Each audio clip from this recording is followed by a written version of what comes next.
আপু বিয়ে করেছেন? হোয়াট? না মানে বলছিলাম ভালো আছেন? ভালো, বাট আপনি কার কাছে আসছেন? কাকে চান? না মানে ইন্টারভিউ দিতে আসছি তো, তাই বলছিলাম স্যারের রুমটা কোন দিকে? সোজা যাবেন, ডানে যাবেন, বাঁয়ে যাবেন, তারপর একটা দরজা পাবেন, দরজা খুলে স্যারকে পাবেন। ওকে ধন্যবাদ, আই লাভ ইউ আপু। Next, sit down please.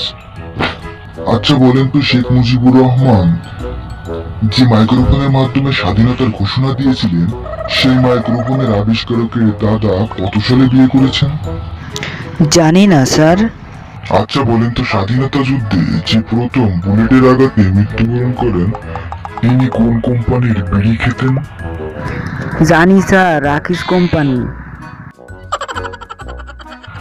আচ্ছা বলেন তো, সর্বপ্রথম যে কুকুরটি চাঁদের দেশে যায়, সেই কুকুরটি ওখানে গিয়ে কতবার ঘেউ ঘেউ করেন? জানি না স্যার। আচ্ছা বলেন তো, বারাক ওবামার স্ত্রী মিশেল ওবামা যে ঘরে রাত্রি যাপন করেন, সে ঘরের চেয়ারের চৌকির তলে কি থাকে? জানি না স্যার। আপনি এখন আসতে পারেন। ওই এখনো যাস নাই, হাল আর হুত। এর চাকরি দেবো না হৃদয়তে এগুলো প্রশ্ন করলাম, বুঝিস না? আর এখান থেকে It's the motherfucking Eagle Double G. Snoop Dogg.